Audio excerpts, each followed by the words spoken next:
Hi, Kevin here. Making music is difficult. Or is it? There are thousands of ways to make music, and there is no ultimate guideline about what's wrong or right. Eventually it all comes down to what you like or what you don't like. However, today I want to show you how I do it and what tricks might make it a little bit easier. The key. The key of your piece is basically the set of notes that you're going to use. And this is the first thing that I like to determine when I compose. Choosing the key for your piece is like choosing the colors for your painting or words for your letters. It will determine general mood of your piece. Now, you can make your piece happier if you go for a major scale. On the other hand, you can go for more sad and depressing vibe with a minor scale. Today I will go for the second one. Of course, there's plenty of different scales and many of them will have different emotional representation.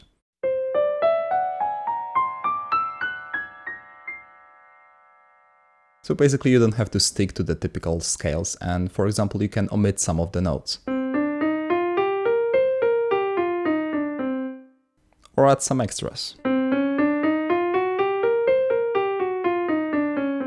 This way you can achieve different emotions and different mood of the piece. Chord progression. Once you figure out the scale, it's time for the chord progression. So there is a simple trick to make sure that every note of your future melody fits to the chord progression. When you choose the chords, make sure that they are built on the notes from the scale. So in my example, I have those available.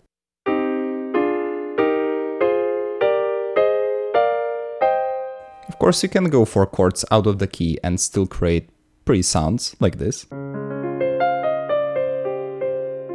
But this is a little bit more advanced and by accident you can create some very spicy intervals that you just don't want. Now you have two options. You can try to figure out your own progression or just use one from a different piece that you learn. At the end of the day, both ways will result in using somebody's progression. It's because the combinations of chords are not infinite and it's very likely that somebody has used it in the past. For today, I will go for C minor, A flat major, F minor, and G minor. Melody. Having a nice progression makes our life easier because now you can literally play the scale on top of your chords and it will not sound bad.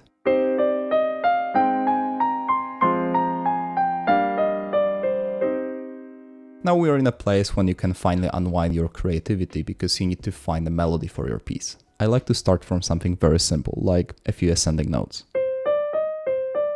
Or descending. Now you have to experiment a little bit to find your own melody. And here is the first trick. Repetition legitimizes. Repetition legitimizes. Repetition legitimizes. By repeating my simple melody over the chord progression, I create a structure. The audience knows what's going on and there is some kind of order.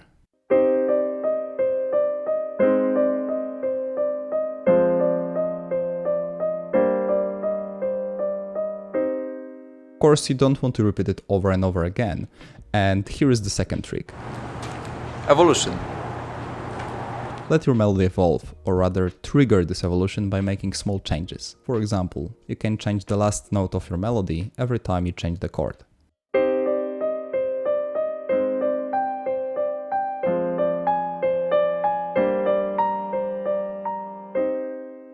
It already sounds quite dramatic and nice. Another way is changing the first note of your melody. It would look like this.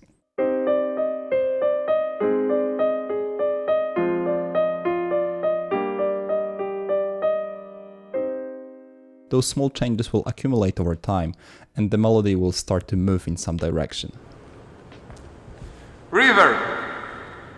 Let's talk about reverb for a sec. Basically it's a little bit of echo that you add to your sound. It makes it more colorful and gives an impression of space.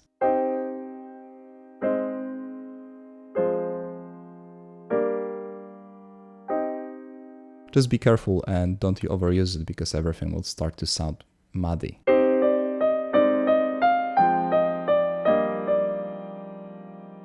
Doesn't sound good at all.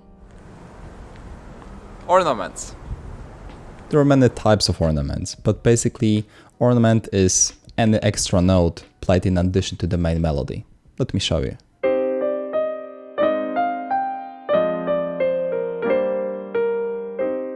This adds a little bit of flair to your piece and increases the coolness factor by 5%, so worth it. Although it's not necessary and it won't work for every style. Now there is only one thing left.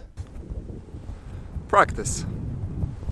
Now you need to just practice, try different options, and put everything all together so you create something. So now I will practice a little bit, I will try to create something, and you will enjoy some classical music during the time-lapse.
Okay, that was the final product. I hope you learned something, and I encourage everybody to try to make their own music because it's just really fun, relaxing thing, and it allows you to listen to music in a new way as well. If you like my video, hit the like and subscribe, and see you next time.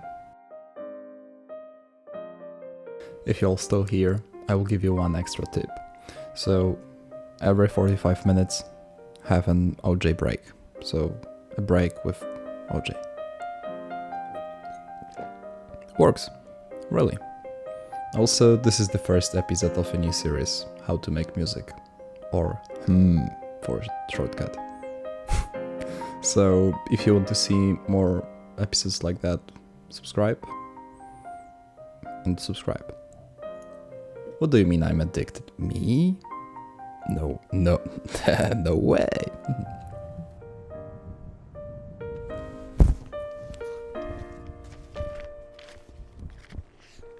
That was crazy.